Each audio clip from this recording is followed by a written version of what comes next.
So, hello everyone. As you all know, this is Niharika Tiwari. So, guys, we are back with another video related to a series of human resource management. So, जैसे कि आपने देखा इससे पहले वाले parts में हमने बहुत सारा सिलेबस किया, कहीं ऑलमोस्ट जितना भी सिलेबस था as per your new education policy जो एप्लीकेबल है आप सारी यूनिवर्सिटीज के लिए, वो हमने कवर अप कर लिया था। ठीक है, सो पहले वाले पार्ट्स नहीं देखे तो देखेंगे कहाँ से, चैनल की प्लेलिस्ट में जाइएगा, वहां पे आपको ह्यूमन रिसोर्स मैनेजमेंट की प्लेलिस्ट मिल जाएगी, वहां से आप चेकआउट कर सकते हैं।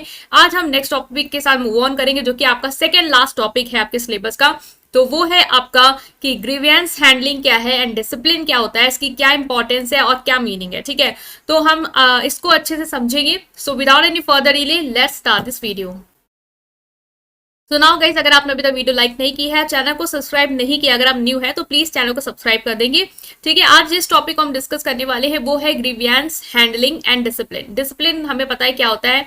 ठीक है, और एक टर्म आपके लिए नया आ रहा होगा, हो सकता है बहुत लोगों ने सुना हो कि ग्रीवियंस क्या होता है, लेकिन कुछ लोगों को हो सकता है ना पता हो। तो उसको हैंडल कैसे करना है, ये सारी चीजें। तो अगर एग्जाम में ऐसा कुछ टर्मोलॉजी आता है जो आपको बिल्कुल ही आइडिया ना हो, तो उस केस में आप कर क्या सकते हो, कर कुछ नहीं सकते हो। क्योंकि अगर कोई ऐसा जैसे कि ग्रीवियंस आ गया है, तो अगर आपको ग्रीफ का भी मतलब पता होगा ना थोड़ा भी इंग्लिश में, तो भी आप समझ जाओगे दुख, लेकिन नहीं पता होगा तो फिर आपको प्रॉब्लम होगी। इसलिए जरूरी है कि इन सारे टर्मिनोलॉजी जो आपको बिल्कुल न्यू लगते हैं उनको देख के जरूर जाए सिलेबस में। ठीक है, तो है कि ग्रीवियंस हैंडलिंग क्या है। It refers to the process of addressing and resolving employee concern, complain और ग्रीवियंस इन द वर्कप्लेस। देखो कि आप जब काम करते हो ना, किसी भी ऑर्गेनाइजेशन में हो, किसी भी फील्ड में हो, आपको पता है कि कभी ना कभी तो ऐसा फेज आएगा ही कि आपको कोई प्रॉब्लम हो रही होगी उस काम में। हो सकता है कि आप को जिस वर्क प्लेस में आप काम कर रहे हो वहां का एनवायरनमेंट नहीं समझ में आ रहा है, या फिर वहां के लोग नहीं समझ में आ रहे, या आपकी फैमिली प्रॉब्लम्स हो सकती है जिसकी वजह से आप प्रॉब्लम में हो, दुख में हो। तो वही है ग्रीवियंस। ग्रीवियंस बेसिकली क्या है कि जो भी एम्प्लॉय है, जो भी उसके प्रॉब्लम्स है, जो भी उसके सॉरोज है, जो भी उसकी कंप्लेन्स है एक वर्क प्लेस को लेके, उसको आप किस तरीके से एक ऑर्गेनाइजेशन में हैंडल करते हो। क्योंकि हैंडल करना तो जरूरी है ना, अगर वो दुखी रहेगा तो अपना काम में बेस्ट नहीं दे पाएगा। तो उसको हैंडल किस तरीके से करें, वही है आपका ग्रीवियंस हैंडलिंग की। उस चीजों को एड्रेस करना, वो जो प्रॉब्लम है एम्प्लॉय के, जो कंसर्न है, कंप्लेन्स है, जो दुख है उसके वर्क प्लेस पे, उसको आप क्या करो, सुनो और रिजॉल्व करो, उसको सोल्यूशन दो। A grievance is any dissatisfaction or discontent that employee might have regarding their workplace condition, relationship with colleagues, supervisor, compensation or any other sort। मतलब कोई भी दुख हो सकता है, किसी की वजह से भी उसको डिससेटिस्फेक्शन हो सकता है, उसको काम की वजह से हो सकता है उसको वर्क प्लेस कंडीशन की वजह से हो, कि मान लो कि इन्वायरमेंट सही नहीं है। ठीक है, हो सकता है कि जो भी एनवायरमेंट हो, लाइक आप भी अगर ऐसी जगह पे काम कर रहे हो जहाँ पे वेंटिलेशन प्रॉपर नहीं है, जहाँ पे आप सांस भी सही से नहीं ले पा रहे हो, धुआं ही धुआं, ऐसा कुछ भी हो सकता है। ठीक है, पंखा ना चल रहा हो, एसी ना चल रहा हो, बहुत ही गर्मी में आपको काम करना पड़ रहा हो, तो ये सारी चीजों में भी आपको डिससेटिस्फेक्शन होगा, आपको डिसकंफर्ट लगेगा, आपको लगेगा यार ये सब सही होना चाहिए, ऐसे कभी काम नहीं हो पाएगा। तो वही सारी चीजों को आप सुनो ही नहीं, उसको रिजॉल्व भी करो, ताकि इंप्लॉय उस चीज से फर्दर मूव ऑन कर पाए। ठीक है, effective grievances handling involve providing a mechanism for employee to voice their concern, investigating the issues and take appropriate action. अब देखो ये तो है कि अगर आप चाहोगे उसके दुख को सॉल्व करना, उसको हैंडल करना, तो आप क्या करोगे, सबसे पहले तो उसकी बातों को सुनो।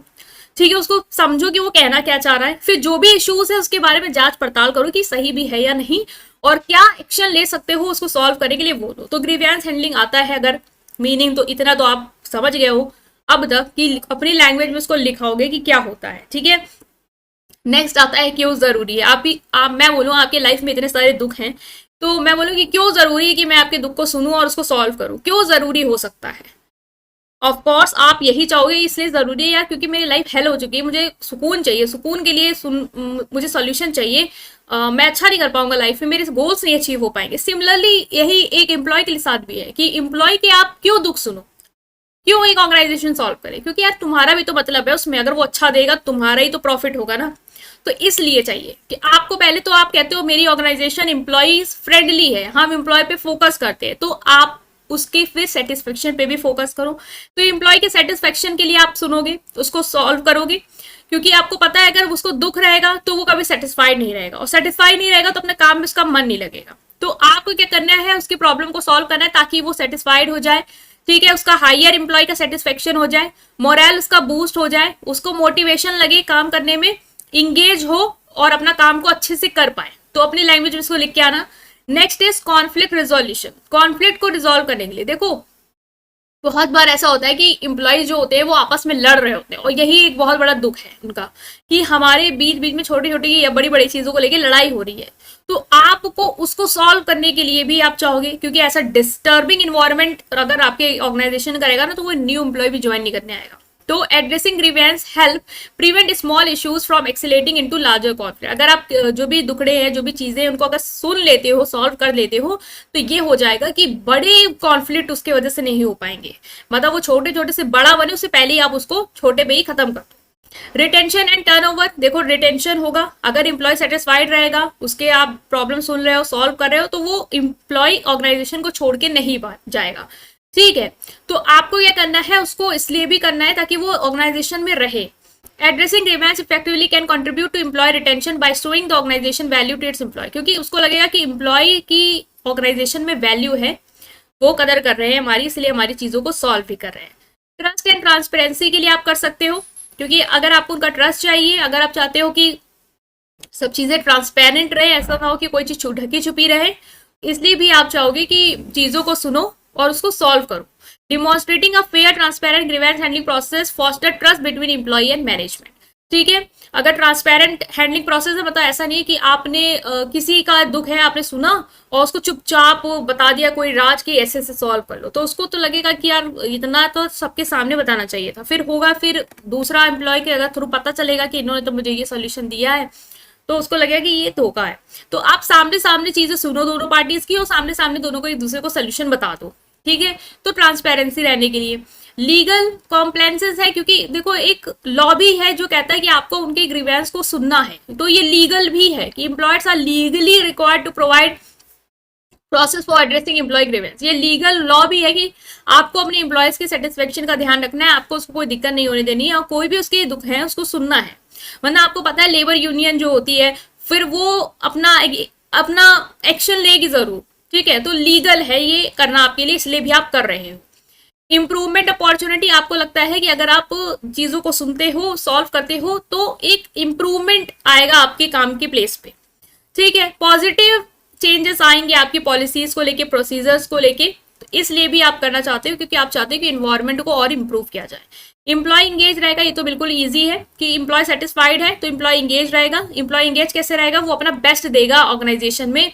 ठीक है, a well handled grievance process can contribute to higher employ engagement by showing that the organisation value feedback and is willing to take corrective action. ठीक है, उसको लगेगा कि एम्प्लॉयज के जो भी चीजें हैं वो ऑर्गेनाइजेशन सुनना चाह रही है और वो एक प्रोसेस के थ्रू उसको सॉल्व कर रही है, तो एम्प्लॉय को लगेगा कि मैं इंगेज रहूंगा क्योंकि मेरे लिए यहाँ पे अपॉर्चुनिटीज है, मेरी चीजों को वहां पे समझा जा रहा है और मुझे वैल्यू भी किया जा रहा है। तो एम्प्लॉय इंगेज रहेगा, वो अच्छे से काम कर पाएगा।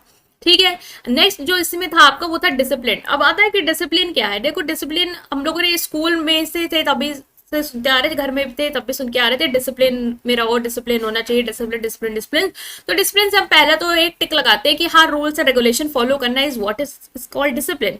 ठीक है, गाइडलाइंस को फॉलो करना। तो discipline in the workplace refers to the enforcement of rule policy standard of behaviour to ensure that employ comply this established guideline. मतलब कुछ गाइडलाइंस हैं, कुछ रूल्स हैं, कुछ पॉलिसीज हैं, कुछ स्टैंडर्ड हैं, किस तरीके से आपको बिहेव करना है, और उनको अगर आप फॉलो कर रहे हो, वो चीज आप पे लागू है, आप उनको फॉलो करें, that is what that is discipline. मतलब उस चीजों को फॉलो करते हुए, इस गाइडलाइन को फॉलो करते हुए वैसे ही आपको बिहेव करना।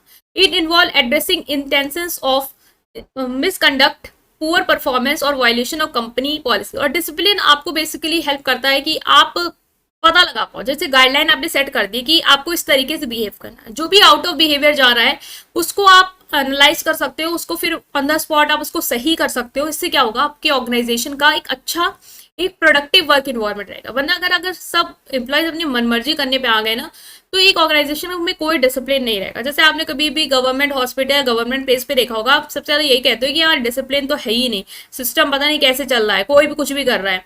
तो वो क्यों है, क्योंकि जो भी गाइडलाइंस उनके वहां बने होंगे वो कोई फॉलो नहीं कर रहा है, सब अपने अकॉर्डिंग बिहेव कर रहे हैं। जिस तरीके से बिहेवियर होना चाहिए वैसा कोई बिहेवियर नहीं है। ठीक है, तो एक ऑर्गेनाइजेशन में देखो डिसिप्लिन बहुत जरूरी है, ताकि वहां का एनवायरनमेंट एकदम सेटल रहे, वो प्रोडक्टिव एनवायरनमेंट रहे और रूल्स एंड रेगुलेशन को फॉलो करते हुए काम होगा तो अच्छा काम हो पाएगा।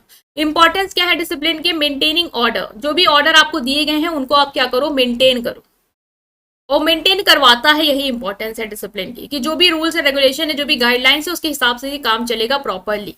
Effective discipline help establish a consistent and orderly work environment where employ understand the expectation and consequences of their action. जहां पे एम्प्लॉयज को पता होता है कि वो अगर कुछ भी करेगा तो उसका असर क्या होगा, उसको क्या भुगतान उसमें करना पड़ जाएगा, अगर वो गलत भी गया तो कि भी उसको क्या जो भी हर्जाने वो भुगतने पड़ेंगे। तो डिसिप्लिन आपको बेसिकली करता है कि कंसिस्टेंट वे में काम, रेगुलेशन है, गाइडलाइंस है, तो उसी तरीके से आप काम करोगे।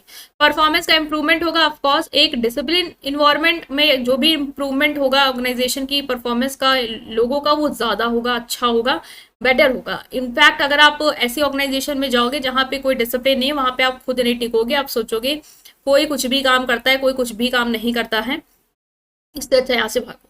ठीक है, तो इम्प्रूव परफॉर्मेंस इंप्रूवमेंट होगी, इंप्लॉयज की भी परफॉर्मेंस इंप्रूव होगी अगर वो अपनी गाइडलाइंस के अकॉर्डिंग काम करते हैं, गाइडेंस के अंदर काम करते हैं, तो उनकी परफॉर्मेंस में अच्छा इंप्रूवमेंट देखने को मिलेगा। कंसिस्टेंसी एंड फेयरनेस इंश्योर करता है discipline. Are fair and consistent approach to discipline ensure that all employees are treated equitably. Discipline ये इंश्योर करता है कि जितने भी एम्प्लॉयज हैं वो उनको फेयरली ट्रीट किया जाए, उनको इक्विटेबली ट्रीट किया जाए, और पॉजिटिव वर्क कल्चर इसकी वजह से हो पाता है। तो अगर डिसिप्लिन है तो चीजों में एक गाइडलाइंस होंगी, गाइडलाइंस के अकॉर्डिंग ही सबको आप ट्रीट करोगे, सबके साथ आप बिहेव करोगे, तो वहां पे किसी का ये नहीं होगा कि किसी को आप ज्यादा दे रहे हो, किसी को आप कम दे रहे हो, तो वहां पे एक ट्रांसपेरेंसी रहेगी, एक फेयरनेस रहेगी। प्रिवेंटिंग मिसकंडक्ट, कोई भी नेगेटिव बिहेवियर करेगा अगर, तो वो आप प्रिवेंट कर सकते हो डिसिप्लिन के थ्रू, गाइडलाइंस के थ्रू, जो भी हार्म कर सकता है ऑर्गेनाइजेशन को, आपको लगता है कोई ऐसा बिहेवियर कर रहा है तो उसको भी प्रिवेंट करने में आपको डिसिप्लिन हेल्प करेगा। लीगल प्रोटेक्शन देता है, disciplinary action taken according with company policies and procedure can provide legal protection for organisation. मान लो कोई भी डिस्प्यूट हो गया, कोई लड़ाई झगड़ा हो गया, तो अगर डिसिप्लिनरी एक्शन है वो लिए जा रहे हैं, तो इसकी वजह से क्या होगा, जो भी पॉलिसीज एंड प्रोसीजर्स है, जो भी गाइडलाइंस है ऑर्गेनाइजेशन की, वो आप प्रोटेक्ट कर पाओगे। ऑर्गेनाइजेशन में भी आप एक लीगल प्रोटेक्शन ला पाओगे कि ऑर्गेनाइजेशन को भी कोई हार्म ना कर पाए।